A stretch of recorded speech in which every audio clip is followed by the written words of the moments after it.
sabi ng ating verse, confess your faults one to another. Tama? Yan po ay mabasa natin sa 16a. For our fervent prayer is being effectual and fervent. Amen? Our subpoint, mga kapatid, ngayong gabi, prayer begins with humility. Nagsisimula po ang panalangin sa pagpapakumbaba po, mga kapatid. Tama naman po, di ba, mga kapatid?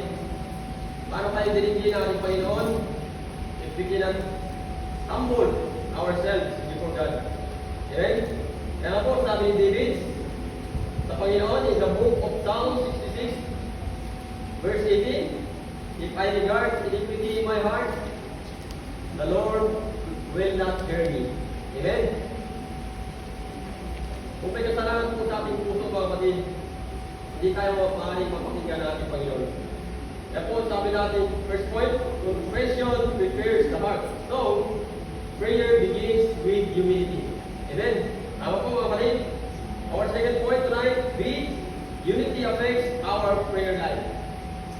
Piktado po, mga kapatid, sa ating kapwa, ang relasyon natin, mga kapatid, ating Panginoon at sa ating panalangin.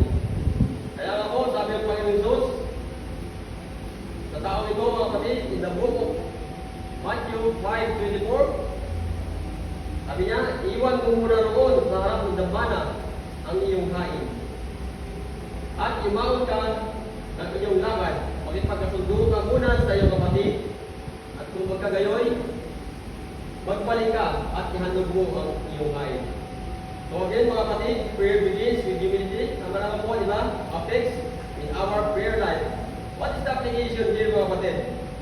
Bago tayo humiling sa ating Diyos, kailangan po bukas ang ating puso, malinis, mapagkumbaba, at handang patawarin po ang ating kapwa. Hindi man ito talaga tayo diringin ng ating Panginoon, mga kapatid. Because our context, we study tonight, tinutulong po dito, mga kapatid, ang ang pagpapatawaran sa isa't isa sa iglesia. Amen? Our second point tonight, intercession shows love. Ang panalangin para sa iba ay patunay po ng pagmamahal. Sabi po sa ating verse 16b, and pray one for another that ye may be healed. Kaya po sabi ng ating talata sa Ephesians 4:32, and be kind one to another, tender-hearted, forgiving one another, even as God in Christ seek not first forgiving. May nagawa man po tayo hindi mabuti, mga kapatid, sa ating kapwa, whether our brethren or around us, sa ating mga mahal sa buhay. Pero po, magpasalamat tayo sa Panginoon. Why? Because the Bible says, love one another. Mahalin po natin ang isa't isa. Kaya sabi ng Matthew 5, verse 5a, and then, blessed are the meek. Pinagpapala po, mga kapatid, ang maamo at mahabagi. Sa 7. Okay? Kaya sabi natin sa point, ito our point, intercession shows love. Sabi ng sa point natin, A, intercessory prayer is command. Utos po ito, mga kapatid. Ang panalangin para sa iba ay hindi po optional. Kundi, utos po ito ng Panginoon. Means, tagapamagitan, intercessor, mga kapatid. Para po, ang request ng iba ay ano po, ipanalangin po natin at maabot po ito ng Panginoon, mga kapatid. Amen? Ibig sabihin, ayaw po yung nagpaabot. Kasama tayo sa nagpaabot ng kanilang mga panalangin, ng ating mga panalangin sa Iglesia para po sa ating Panginoon. Kaya sabi ng ating talata muli sa 1 Timothy chapter 2 verse 1, mulan ko na po. Sabi po dito, exhort therefore that first of all, supplication, prayers, intercession, and giving thanks be made for all men. Tama? In summary of this verse, mga kapatid, in chapter 1 Timothy chapter 2 verse 1, pray for all people. Kaya paulit-ulit po ito, mga kapatid, tinuturo natin ang Biblia, salita ng Diyos. Panalangin po natin ang isa't isa. Dahil po, ay natutos ng Panginoon mga kapatid sa atin. So, our second subpoint tonight, healing may be physical, emotional, or spiritual. Ang kagalingan po ay maaaring physical, emotional, o spiritual mga kapatid. Kaya, sabi ng James, babalik tayo, baba ng James, chapter 1, verse 2, My brethren, count it all joy, when ye fall into diverse temptation. 3. Yamaw na laman na ang pagsubok sa inyong pananampalataya ay gumagawa ng pagtitiis. Napaganda po di ba mga kapatid? At inyong pabayaan na ang pagtitiis ay magkaroon ng sakdal na gawa upang kayo maging sakdal at ganap at walang anumang kakulangan. Ngunit kung nagkulang ng karunungan ng sino man sa inyo, ay humingi sa Diyos. Napakabuti po ng Panginoon mga kapatid. Dahil kung una po mga kapatid, wala pa akong alam-alam sa Biblia, wala akong idea kung paano matry ang Bible. Kaya napakabuti ng Panginoon. Dahil tinuturuan tayo ng kanyang mga banal na salita. Ngunit humingi siyang may pananampalataya na walang anumang pag-aalinlangan. Sapagkat huwag isipin ng tao yaon na siya'y tatanggap ng anumang bagay sa Panginoon. Ang taong may dalawang akala ay walang tiyaga sa lahat ng kanyang paglalakad. Paalala mo nito mga kapatid na ang Panginoon. Kailangan po talaga tayo humiling sa ating Panginoon sa araw-araw natin naranasan sa buhay. This James chapter 5 context mga kapatid is healing came when prayer and faith work together. Ito po ang context mga kapatid ng ating inaral. It means kasama ng pananampalataya ay mas effective po mga kapatid ng ating mga panalangin. Tama po?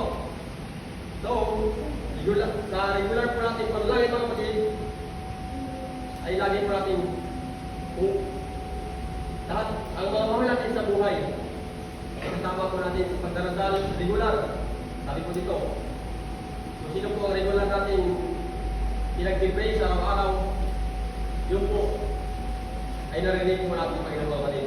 So, our third point tonight, admonition, fervent, upang susumamo mga kapatid. Ito po ang ating tatlong puntos. Admonition means, payo po, shows patient or willing to wait for hope. Ito ay sabihin ay hindi po nawawala ng pag-asa.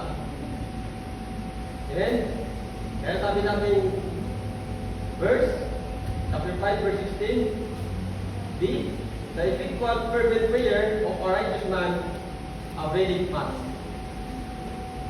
Kung mabalikan po natin mga kapatid, ang mga sumusunod na talata sa 15 ng James, chapter 5, and the prayer of faith shall save the sick. Amen? And the Lord shall raise him up, and if we have committed sins, they shall be forgiven. Malaki pong magawa mga kapatid ng panalangin ng taong matuwid. Yan po ang gusto ng Panginoon mga kapatid, na maging matuwid tayo sa kanyang pahingin. So, ipinapakita ko ito mga kapatid, ang kapangyarihan ng panalangin. Lalo na, kung tayo po kung nagmumula po ito sa taong malapit na may kaugnayan sa Diyos. Tama po mga kapatid, tayo, yun po ang sinasabi ng talata, may kaugnayan sa Diyos. Lahat naman po tayo mga kapatid, may kaugnayan sa Panginoon. Ang pagiging perfecto mga kapatid, dito ay ano po, hindi manabanggit, kundi isang ano po, taong namumuhay sa pananampalataya, pagsunod at pagsisisi. Wala naman po perfecto mga kapatid, pero namumuhay sa pananampalataya, pagsunod at pagsisisi. Yan po ang gustong parating ni James sa ating pag-aralan ngayong gabi. Why? Dahil po sa ating po, mga kapatid, ni Jesus Christ, na po, ang perfecto lamang po ay si Jesus. But I repeat again, we can be a righteous mga kapatid in the sight of God if we confess our sin. Amen? Ito ang sabi ng kanina ng ating pag-aralan. Ariin po tayong ganap mga kapatid sa mata ng Diyos kung humingi po tayong patawad sa ating mga nagawang kasalanan sa araw-araw.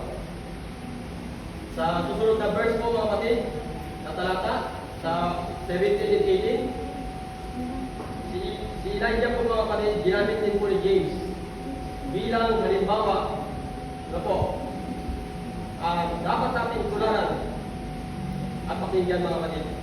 Why? Because Elijah heard God. Pinakinggan po siya ng Diyos.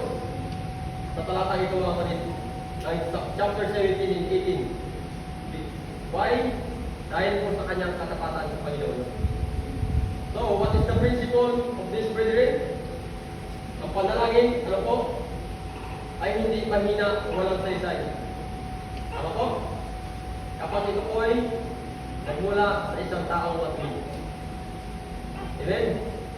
Sabi kanina, before we pray to God, we humble ourselves and confess to God na po, we are righteous in the sight of God. At papakinggan po ng Panginoon ang ating mga panalangin. Amen? Ang kapangyarihan po, epektibo, ito po ay nalitulan ni James kay Elijah mga kapatid. Sa mga sumunod na verse natin inaral, 17 and 18 ng James chapter 5. So, kaya nga po mga kapatid, we are very thankful to God. Bakit po? Dahil po, ang mga panalangin natin ay dinidinig po ng Panginoon. At ako rin po mga kapatid, I'm very thankful to God kasi dahil sa inyong mga panalangin, narinig po ng Diyos ang aking karamdaman. Because before, I have symptoms of rabies. Kaya napakabuti po ng Panginoon. Kaya salamat sa kanyang mga banal salita. Tayo po'y tinuturuan ng Panginoon sa araw-araw ng buhay na ating naranasan. So, our conclusion mga kapatid, kung gusto po natin marinig ng Diyos ang panalangin natin, mabuhay po tayo ng may kabanalan. Nagaya po ng talata ito mga kapatid na ating napag-aralan sa aklat ni James. Amen? Ang panalangin ay hindi backup plan. Ito ay full time spiritual life na po isang mananampalataya. Easy ang mga kapatid. Confess, intercede means pamagitan po ang ating mga panalangin sa ating mga kapatid sa pananampalataya. God still answer prayer if you pray according to His will. Amen? With a clean heart and sincere faith. Dirinig po ng Panginoon mga kapatid ang ating panalangin at ang ating hiniling sa Panginoon, sincere, with faith and humility heart. So, our closing prayer mga kapatid, tayo po'y tumayo at tayo po'y manalangin.